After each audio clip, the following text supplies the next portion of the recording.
Hi. Hello again. We are back again. After the last year that we did a video about the Logan singing Logan the singing periodic in table, Elements. That's right. but now Oh my we goodness. are watching the next standard size video. The Oh next well, installment of we're Standard talking about Science. Yes. And it's an actual episode. It's an actual in canon main story in universe, not an asides, not an extra video. It is it's the in real the deal. story. I might have teared up a couple of times. Yes, A little emotional, just a little bit. So overall, I guess overall thoughts. it was a great capture of old like it show Thomas like show a little like a few Easter eggs from the past like the callbacks from other things, and it was nice to see that. There were a lot of references. A lot. He did a lot of references to past episodes in this particular episode for sure. I mean, it makes sense to about because well, it's Doctor Who. It's a series about rewinding time. That's true. That's true. You know, I didn't even think about it that way because it is a time travel Episode. show and it's a time travel episode. So it would make sense to make a lot of references to past episodes because of the time travel and all that. That's very astute. I like that. Me, I think it was probably up there like one of his best written, best acted. I am continuously blown away by him coming up with an idea and executing it beyond, I think, what even probably he expects because he thinks, oh, yeah, I'll knock this out within a week. You'll see a new episode so fast. So, Yeah. within a couple weeks. And then the I think he pitched that like the middle of 2024, and it is now, it came out the end of 2025. So that was a good year and a half. I, I was gonna say 2026, but then I remember it came last year. Oh, Last year. So time is a fickle thing. Anyway, who do you want to start with? Your boy? Do you want to start with your boy? Yeah. Okay, let's start with Janice. Let's talk about Janice a little bit in this episode. So Janice, I love that this is his first adventure with the Core Four. I love that he says I get to hang out with the Core Four. A little adventure with the Core Four. This has been enlightening. Is that a fanon name or is that a canon name? I guess it's canon now, but who said yeah. Core Four first? Because I don't think it's ever been said in the show per se. No, the only thing we have is we always say light sides and dark sides. Yes. And the others only for Virgil to say. But I don't remember them ever calling themselves the Core Four. I feel like that's a fanon name that he's adapted. But I do like it rolls off the tongue. Yeah, maybe it was something in the because the live stream that the writers' room. That. You think it was a writer's room thing? Oh, okay. See, I'm not in the writer's room, so that would make sense that somebody might have said it and then it was included into the writing. Okay. Okay. Maybe it's a little thing. Okay. That makes sense. But I'm glad it is kind of canon now because it makes sense to call them the Core Four since, those are his main sides. But I'm wondering if Janice is going to join them for the rest of their dilemmas. I mean, maybe it was just a one thing because he was included in the intro. He was included, but he still isn't part of the group. He's not accepted yet. So he's not. I feel like it was almost like it's his name to kind of make fun of them. I don't know. It seems a little bit like a layered jealousy. He feels maybe a little jealous that he's not in the group yet. Like he feels like maybe an outsider still. Virgil was some point. Like Virgil was, yeah. Right at the beginning. One day he will have an acceptance arc, and I'm just wondering if he wants it, like how happy that will make him. Like, is he going to have to give up acting a certain way in order to fit in with them? I don't know. We will see. That's a question for another time. I loved him throughout this episode, just kind of like tagging along, and he's still at odds with Virgil. Although I did like the whole thing. Roman calls them emo and bitch. We're finally in a relationship, and it's about to be torpedoed by the unexpected duo emo and bitch. Which I know is another writer's room thing that I found out later. And it's play on Lilo and Stitch, which is funny. But my favorite part of that part is actually that Roman says it. Patton is like covering his ears because he doesn't want to get the swearing because he's trying not to repress anymore. And then Virgil joins in, and he's not cringed out. Again, I think I said this in our last episode where we were talking about Virgil not cringing out about things. He like kind of rolls with the Hawaiian roller coaster, right? I'm the emo, right? He's like, I am not bitch, right? He's not the bitch, he's the emo. Just like he rolls with the punches now, like he's part of the dynamic. Calling me a bitch. He's just like, I'm the emo, right? So let's talk a little bit about Logan. Logan, the doctor.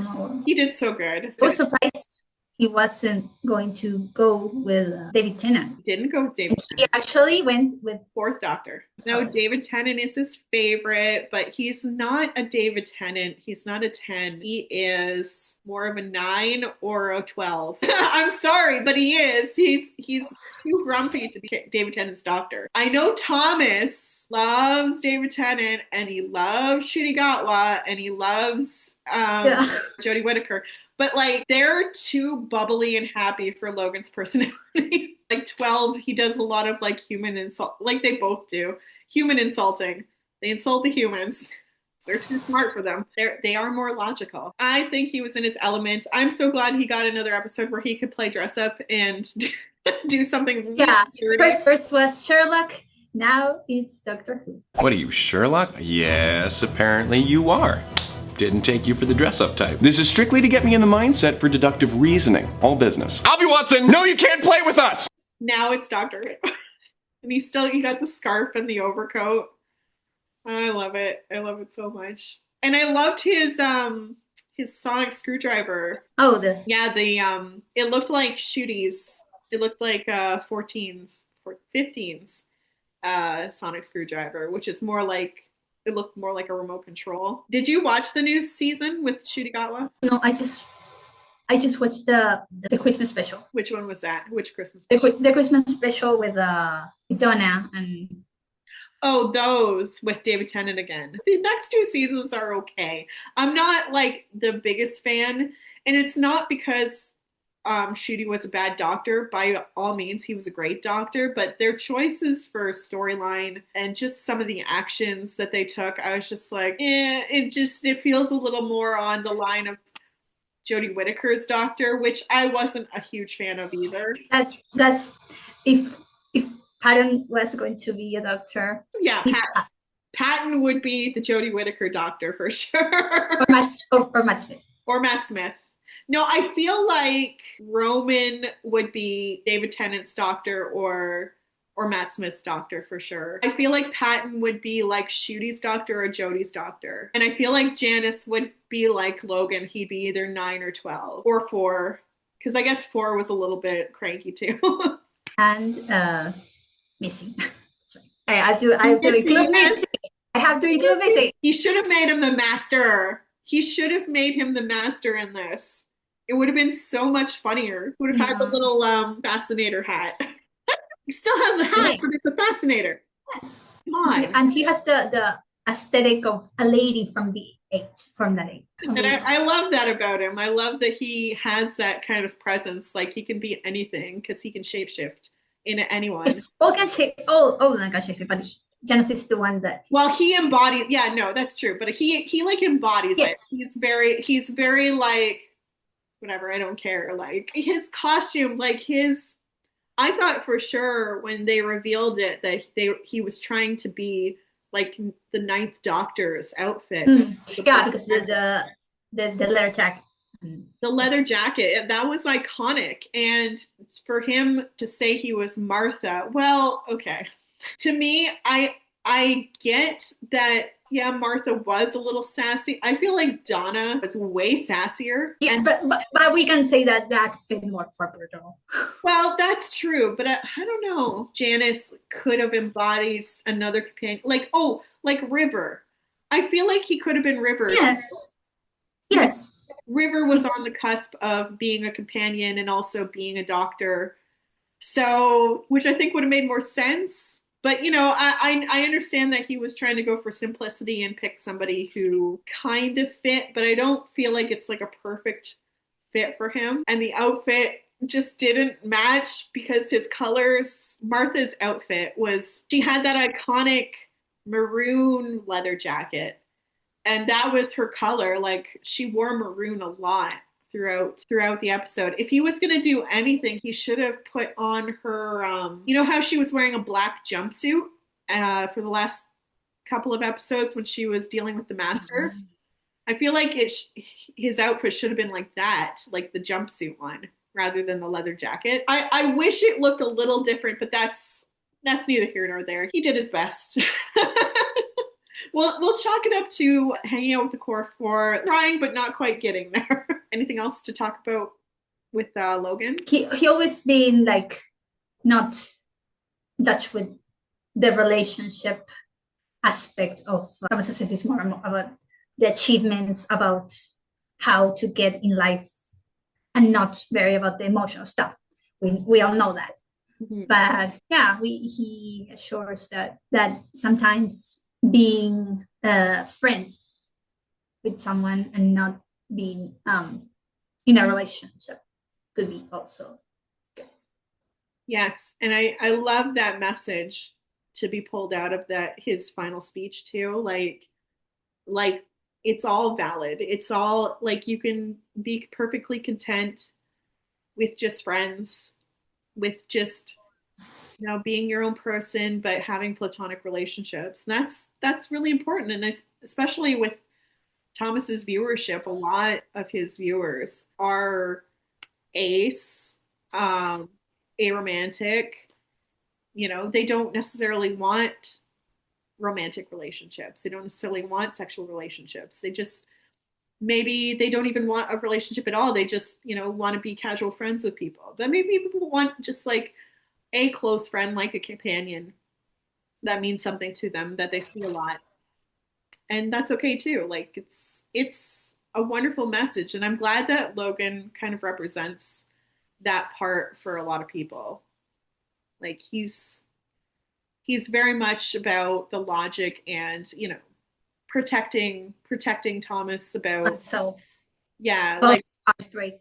Yeah. Like why get hurt? Why put yourself through all that again when, from the past that, this could happen again. And logically, statistically, it has again and again. Why do this to yourself? I have to be, well, not have to be, but I almost feel like I'm kind of on Roman's side for this too, because it's one of those things where you just can't help yourself. You can't help but fall in love with the next person if that opportunity comes along, because there is that need for intimacy and passion and having a relationship with somebody. It's almost like a safety thing. Like you want that security and knowing that somebody is always there for you and will be there for you. Like you can build to a place where they will be there for you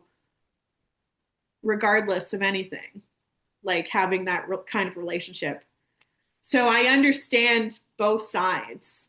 And it is a fine balance. I feel like Roman in this episode was a little manic, but I think he had good reason to be, because he was pretty desperate because everybody seemed to be against him for a long time. He was even like, at the end, he was like, I didn't think we would get here.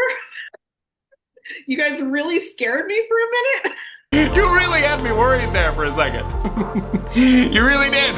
Well, but that's the not logical part, right? Like you. Yeah, Roman was the one who told Logan to come in. Like, It's true. And character Thomas even said, like, I wouldn't have gotten here without Logan's input. I wouldn't have gotten to this conclusion. Like, they needed Logan to come to the conclusion that even what he said, even though it is logical, it doesn't matter because he still wants the romance, right? Like, he still will put himself through the sadness and the heartbreak if it comes with Nico. He will risk it because love is worth the risk, according to him. It's hopelessly romantic, but at the same time, it's kind of a mature way of looking at it too, because you get to a point, I think, after so many years of dating and breaking up and dating again, you kind of form this like maturity about looking how you look at relationships. And it's like, okay, can you, like, what can I do now?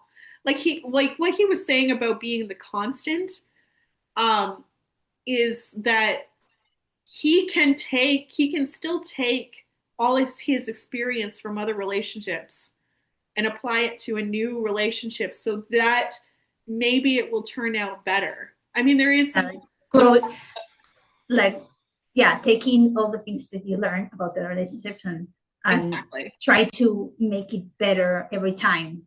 Yeah. And that's like the mature adult way of looking at it. Like, you can't always look at it like, oh, it's going to fail. You have to be the one to change, to see, like, okay, here's where things went wrong. Here's when I need to be more upfront with this with my partner now, right off the bat, as opposed to letting it fester and then it becoming a problem later on. And then later on, when you get attached to that person, your heart breaks harder because you're in the relationship deeper. I'm not gonna cry. It's okay. It's hard. It's hard when I see people I really like care for have to go through that. I get very empathetic. Anyway, I'm good. Yeah, let's move on. Moving on, part 2. Moving on, part 3. Erin has breaks. We should talk about Patton. It's your boy, Patton. He's such a sweetheart. He's an innocent child. Innocent child. Well, Pan, he's been worried about letting someone in again. Yeah. We see them talking about moving on. We had these 2 episodes about how Patton wants to stay in the only good parts of the relationship, and hide the ugly parts. Like Janos said, if you only showed the parts, that would be, because it's repressing, right? He doesn't want to repress anymore. He used to be very scolding when the sides would swear. He used to be like, don't say that. I feel like it's like visually representing he's not repressing when, like, instead of stopping them from swearing, he just covers his ears. Hawaiian roller coaster, right? because he's trying to be a mature adult. You know, I will let my kids express themselves. And they need to express themselves. So that's like a visual clue or representation of example of him not repressing. Right, he's been through a lot. And it's hard to, I think, let go of that whole, like, keeping up the happy facade to make others comfortable. Because I feel like it's in his nature to be very pleasing. Like, he wants to please people. He wants to please everybody. And he's trying not to do that. He's trying to think for himself. I guess that's Janice's influence now.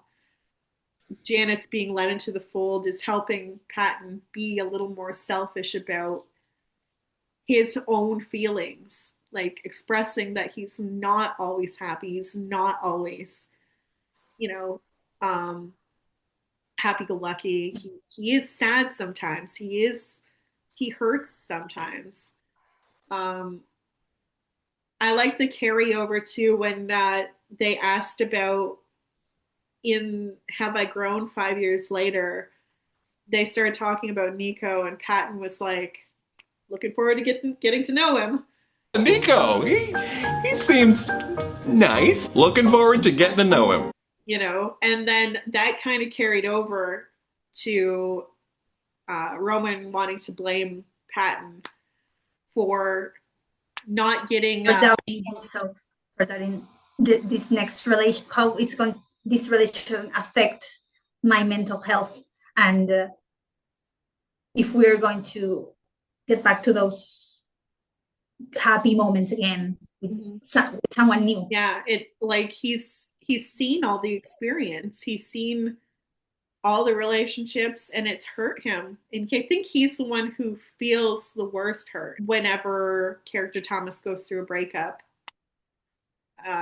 And that's why he's the most hesitant. I mean, they're all hesitant. I feel like maybe they're all hesitant. I want to say help keep Patton safe. Like it hurts them all, but because it hurts him worse, I think that they all are kind of trying to maybe protect him a bit and like, but then there's Roman who's like the voice of, no, we'll be fine. we'll be fine. Let's just go into it, because he is the passion. He is the ego. He thinks that everything will be fine. But the rest of them, I know, you know, character Thomas, Virgil, and Janice are all trying to protect those emotions. And the emotions are Patton. So I think that they're all kind of like in the same boat. Everyone against Roman. Everyone against, he's the heart after all. What he said in moving on, he's the core of all of his feelings. He's like to Virgil, I don't blame you. I blame the stench of oatmeal raisin cookies. This has someone else's stench all over it. Mainly the stench of oatmeal raisin cookie. Patton comes up. He's like, yes, it comes out like, I like the oatmeal raisin cookies. Sometimes you have to divert from the chocolate chip path. But I love that Roman's standard for something that annoys him is referring to something as oatmeal raisin cookies, because he did that with Virgil too. You're like a raisin oatmeal cookie. Nobody wants that. Like an oatmeal raisin cookie that's primarily composed of raisins. A raisin oatmeal cookie. No one wants that. Roman knows how to get someone's attention. Like when how he said, okay, I'm the pinnacle of perfection, and then Logan rises up and actually is the, I don't know, remember what to say. But okay, but it is his superiority complex covering over his inferiority complex. He's got a lot of complexes, but he is the protector of the group. You have to remember that he is sassy and he is the ego, because he's the one who has to protect all the rest from, or at least this is my theory, from, you know, the rest of society, I guess, as a whole. He's the one who delivers the sass to keep people at arm's length, can do his job in kind of protecting Thomas's ego from being hurt. So that's why he's the most controversial, because he is the embodiment of like ego and like just being that like loud, boisterous, almost annoying person, but at the same time his function is actually doing that to protect himself, to protect Thomas. So he's got the hardest job, I think. I love that his whole thing for the episode was, and this goes along with his whole ego thing, was Roman like trying to hide the fact that he didn't like Doctor Who. He's such a nerd about it. Like, I love the part where he's like, are you wearing a bow tie? And he gets so excited. Oh my God, are you wearing a bow tie? About Left Brain wearing a bow tie with his, like, I don't know, like choir outfit. Yeah, bow ties are cool. Like, yeah, and then Logan is like, bow ties are cool. Bow ties are cool. Like, he's trying to, like... Another reference. Another Doctor Who. Bow ties are cool. Yeah, it's cool. Bow ties are cool. This from the man in the bow tie. Bow ties are cool. Janus said, like, because remember when in SBS when he went in the courtroom scenario, everyone was wearing ties, and he was the only one wearing a bow tie. Yeah, he was wearing a bow tie in the courtroom, wasn't he? It's like, yes, bow ties are cool. Exhibit A. Bitch, I can wear one too. No, I just like that Roman got really excited and he thought that Left Brain was adorable wearing the bow tie. Logan was ready to defend himself, but like he didn't have to because it was almost a compliment because of the whole Doctor Who thing. Like he's such a nerd. I'm talking about Roman. Roman is such a nerd about Doctor Who, but he won't like, for whatever reason, he won't like express it. And yet you can tell through the whole episode that he's the biggest nerd of all of them. He really doesn't want to be perceived as a nerd. But hey, Thomas said in one old video, nerds are cool. He made a whole video about that. Oh yeah, he did. Oh man. Did he mention Doctor Who? Has he mentioned? Because he said like a few things he likes. I remember. But I have to look that again and say if Doctor Who is one of the things he said. I think, he likes. I think you're probably right. I think he did say that Doctor Who was part of that in that video. That was so long ago. So, what am I a nerd for? Doctor Who! Just pretend this is a sonic screwdriver, not a regular screwdriver. I need some Doctor Who swag. That was like 2016 time. I wanted to mention, I wrote this down, the line delivery of Thomas when he's hiding in the kitchen. And he's like, oh my God, what year is this? That made me laugh so hard. I don't know why that particular line read made me laugh so hard. Oh my God, what year is this? He's so like, can't believe how cringy 10 years ago can be. It makes me laugh. It's like, it's not that long ago, but like, I guess in internet culture, it's like a millennium. Troy Sivan and whoever he's no, I in that part when he starts saying all of these people, do you not know who they are? I was like, okay, I don't know who these people are. I like vaguely know who that Joey guy is. I know Troy Sivan is now a big singer. I had no idea he started on YouTube before this. But in this time, if that episode was in this time, he would say, Dan and Phil. Dan and Phil. He would at least like mention them. I think, okay, yes, that's true. But since Dan and Phil are still pretty relevant today, just like he is, it's probably not, because he's friends with them too. So I think that he didn't mention them. He mentioned like people from 2016, 2015. I think that maybe not cringy, but they're like dated, I guess. And that's why the line read is so funny to me, because it's like, oh my God, like what year is this? Is there any other like really funny lines that really got to you from the episode? That I have the headcanon now that once about the naming of the sites, when Logan and being called left brain and right brain is Thomas was watching. They have the headcanon now that Thomas was watching Bo Burnham's left brain and left brain and. You think that he got that name from that song? I seen some like animatics. Yeah, I'm sure he's seen those animatics too. And now that I think about it, yeah, it's more Logan right brain version. It was more like a version of Patton and Remus because it was a very horny. Yeah, I remember the song now. Okay, that is funny. That's way funnier. That kind of explains why. I mean, it might not. It could be anything. I know that it's probably more along the lines of Logan just doesn't want to be generalized as the left brain. That's why he got upset.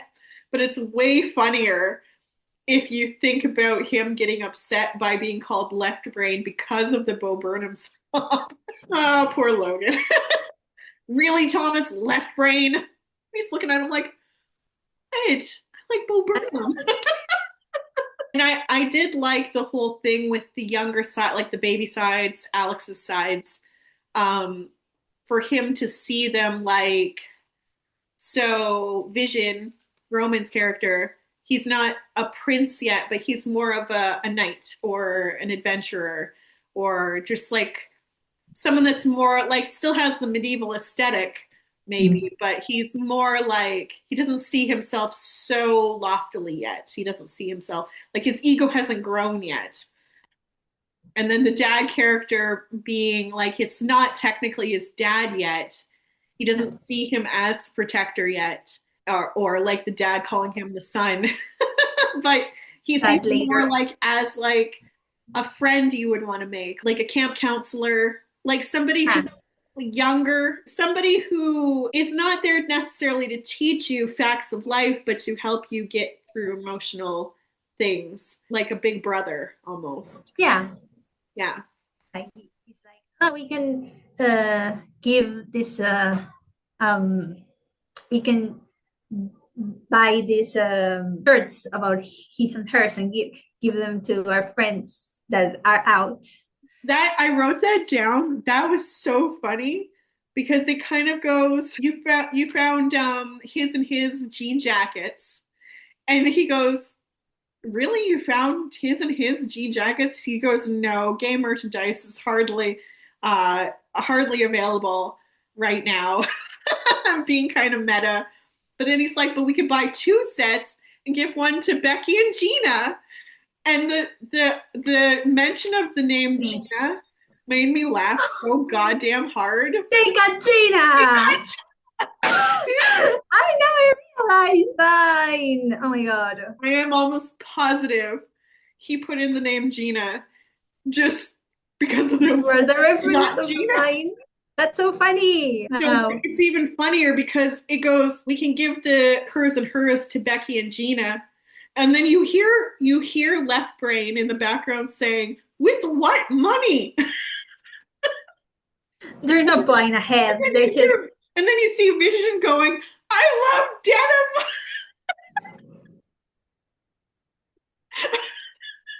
denim. They're so excited. Yeah, they're not thinking logically. Like they're just caught up in the moment of, oh my god, we have this. Even back then, nobody's listening to Logan. With what money? That part was so funny because it all kind of happened all at once. I just know that was a reference to that one vine. It's got to be. If Thomas is watching this, you have to confirm. Yeah, it's in a reference to that they got Gina Vine. Is there any other really funny line reads? I'm trying to think. Oh, the whole like, you're acting like you have the thoughts of a Dalek. And then Roman saying, you can go and Dalek my... And he gets cut off. We have the complete line in the bloopers. When he finishes that sentence. He said, he starts it, you can Dalek my balls. Oh yeah, that's right, in the bloopers.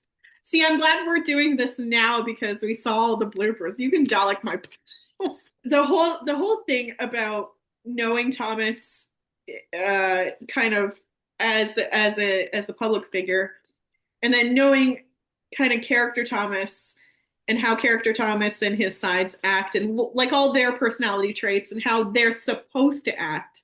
And the whole thing with just, I know that the way he presents himself in Sanders Sides, he is way dirtier in real life. Yeah. His sense of humor is way dirtier in real life than it is on Sanders Sides. The whole thing with Remus being the one having like all of the innuendo and the the really dirty jokes that he says. He does that way more often in real life than he lets on. He's not that cryptic. He's pretty transparent. I remember with why have a ballroom with no balls? And he laughs at that and he goes, nope, that's not funny. Yeah. I'm an adult. Funny.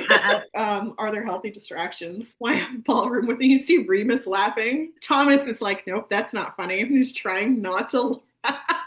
Adult, I can handle it. Yeah, Roman saying a line like that, that's just Remus kind of coming through. But in the end, it's all Thomas. His dirty sense of humor. I love Remus, he's great. He's the best. Let's talk about Remus before we move on to the final part of this. You were in a little time of the video, but you make yourself known. Make This is how you make an entrance. He had 55, and I counted 55 seconds to say what he was gonna say. Bro, unfiltered. Well, and I feel like he stole the show. I feel like he stole the show completely. Almost. Jiminy Christmas, guys, it's not a big deal. Yeah, he came, he said all the things that Thomas wants to do with Nico. And like all of them, I think it was even funnier that they were all freaking out. Like Roman was just embarrassed to like be related to him. Patton was just screaming like for him to stop. Janice was trying to stop, but I can't. But he couldn't, because you can't stop intrusive thoughts. Even Janice can't stop intrusive thoughts. We've established that. Well, comments on Slack, Janice wasn't there in that episode. Well, I mean, he wasn't there. Oh, well, yeah. No. That's another theory that I have, and maybe we should have another video where we talk about dealing with intrusive thoughts, where I can talk all about my whole theory with Janice being the puppet master here, because I have a lot of theories about that. He's just pulling the strings. He's got some plan. We're gonna see it. And yeah, and then character Thomas like just screaming at him to stop. Janice being like, go to your room. Go to your room. Yeah, so let's talk a little bit about where do you think the series is going based on this new episode. Are there any hints? Like what do we think about like his relationship with Nico? Do you think it's gonna work out? Maybe we will have another dilemma, probably, because we have a dilemmas tend to be his thing. I kind of think that he wants to give character Thomas like sort of a happily ever after.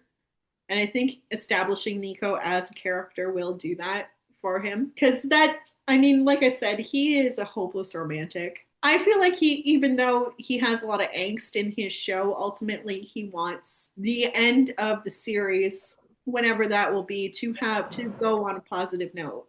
Now, I don't know if being with Nico is included in that. It might not be. Like, he could change his mind. But I feel like there's always going to be some hope at the end. Like, even if Nico isn't the one, maybe there's another one out there. Maybe he's got to meet the right one. But I think for now, since he had like a whole episode dedicated to should he date Nico or not, I feel like he's going to be sticking around for a while. And I hope that means that Manny, the actor who plays Nico, is available. Yeah, I feel like he will be. I feel like if he can like seal down time for him to come and like do a part. There was a line, and I know I'm probably reading into this way too much, but there was a line in this episode where Logan says, I know Nico has a good head on his shoulders. Now, I know what he means. I know he means that all he has to do is actually communicate. Like, who would have thought you have to communicate with the person you're dating to keep the relationship healthy and going? Who would have thought? Part of me almost thinks it has a double meaning. Okay, this might be wishful thinking, but I've always wanted to see if other people have sides in his Sandersides universe. Oh, there's actually I don't remember the artist, but there's an artist in TikTok that make Nico sides. Nico sides, yeah. And Nico sides, and he interacts with and yes, there's like a playlist of those of the sites interacting with Nico sites. That's so cute. I love that. And that's kind of what I would want. Like, I would maybe want an aside episode where it's just Nico talking to his own sides about dating Thomas, like as a companion episode. It's like- Like, wouldn't that be Or- good? or like another the other perspective of what Yeah. Like, what does Nico feel? what Nico thinks of with his own sights. Yeah. Yes. I mean, like, it would be complete wishful thinking to have both their Yeah, sides. it's very ambitious, but it would be great. It would be so great. Like, can you imagine? Like, they are perfect for each other because they both have sides that they talk to. They're unique in the world. That they are both like inside out. They both have inside out in their heads. That's wishful thinking. I don't know if that'll ever happen, but it's a good idea, isn't it? Person who might be watching this, write that down. Write that down. Think about it. Think about it, Thomas. Write that down. What about, where do you think the whole thing with Logan is going? Now, this is going back to working through intrusive thoughts. We saw the eyes. But, we saw the eyes. And he's confirmed now that the orange... He's separate from Logan. Any orange character that may or may not come about is a separate character from Logan. He's just manifesting on Logan's frustrations. Yeah. Making him know about with the eyes, but he's not a part of Logan. He's just, and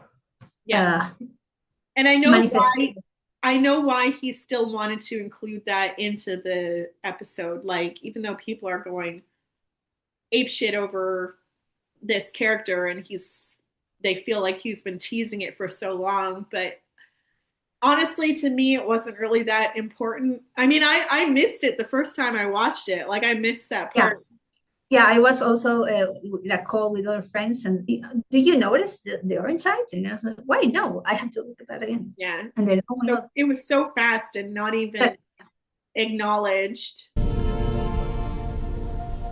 And I guess that kind of takes out the theory that Janice acknowledged the orange eyes, like he was at the angle where he saw it, because he said he put it in last minute. It was a cool shot. Oh no, it was a cool shot. No, I'm glad that he did, but at the same time, like he said, it's not that important. Yeah, it's not. Yeah, no, we're not fucking about that. When it gets to it, I'm kind of afraid. Well, afraid is the wrong word. Like, the anticipation of the orange side it's been built for so long that I don't know if it's expectations in my head or no expectations or what to expect, but like, whenever he does come, I don't know how I'm going to feel, like, because he's going to add a completely new dynamic to the group again. And that's a lot of characters. So to think about, and to think, and also we already cover all the spots. See, this is the thing too. I don't even think that the orange side is ever going to be part of the group. I don't think he has any redeemable qualities. My theory is actually that he is like Thomas's ability to sin, and there's no redeemable quality in that, because the redeemable qualities come from all the other sides, either to prevent yourself from sinning or to forgive yourself for doing it. But the actual orange side, because hasn't been here, because he's been repressed for so long as a side, I think that that's the actual evil part of you, like the part that it's inherently bad. Like, you're like, there are we're comparisons, but I think him less, like, because he's like he doesn't have like a physical form. I think him more like the unknown in over the garden wall. Over the garden wall.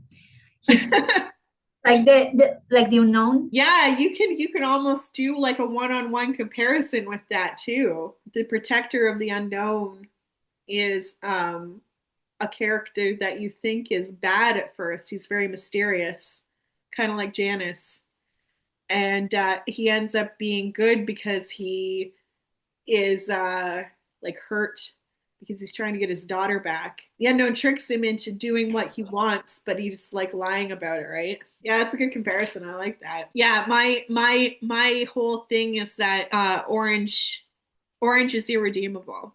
There's no redeeming him. So he doesn't actually have a place in the group with the others. He'll just kind of, I'm guessing when he finally does appear, say his piece and cause trouble and then leave because he doesn't want to be there anyway.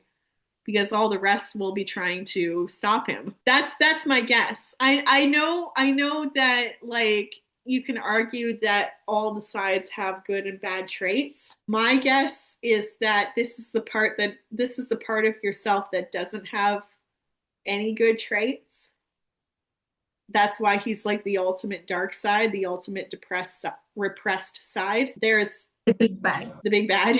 Because he's a side that's been repressed for so long. He is literally the embodiment of, is Thomas a good or bad person? He's the bad part. This is what he's been fighting the whole time. Any other theories that the finale is going to be 4 parts, and I think he's confirmed more or less that there's going to be at least 5 songs. Yeah, it's going to be a musical extravaganza. My guess is that every part is one of the core 4 dealing with some issue that they have in their current situation, either the Nico situation or just bringing up the whole, is Thomas a bad person? That's because that's what they've been dealing with the entire yes, since that be good, because this thing about lying to John is where all these things started. It's gonna be interesting. I'm very, very curious what direction they're gonna go into, because they all have issues. They all have things that they need to talk about with Thomas and with each other. Thomas goes to therapy, send a session with Pakani, and we make a that's the end of Sandersides. He goes to therapy. Thomas goes to therapy, and he finds Pakani. I kind of love that, actually. It's wow, why my therapist looks like me? What cartoon are they going to talk about in cartoon therapy? Probably Inside Out. Yes, I have a perfect solution. I have a perfect movie for that, actually. Perfect movies. So I hear you're a Disney fan. Well, I'll say we should wrap this up, I think. If there's anything like last minute you want to bring up about the episode? I like it. It was fun. It was insightful about new things to come. It was. It was really insightful. And I'm really happy that it was made. It's really important to a lot of people. I think it puts into perspective, I think, a lot of experiences that queer people go through. And I think that's really important to kind of contextualize and have like this, like, I mean, he does this with a lot of his videos, but like, it's like almost like a go-to video that people can go to, be like, I had this similar experience. This is exactly kind of what I went through. And it's something tangible they can point to and be like, yeah, that's the good thing. Nothing else that shows this particular experience, this second adolescence and all that. That's the good of Sandersides. You can, there's so many topics in the episodes that you can just go and see whatever you relate more and say, hey, that's how I feel.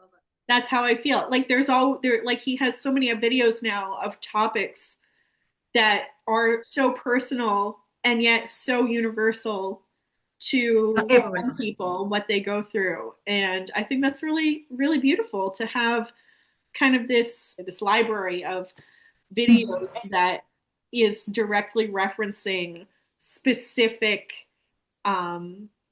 feelings, rather than you having to go to a whole bunch of different resources. It's all in this one video.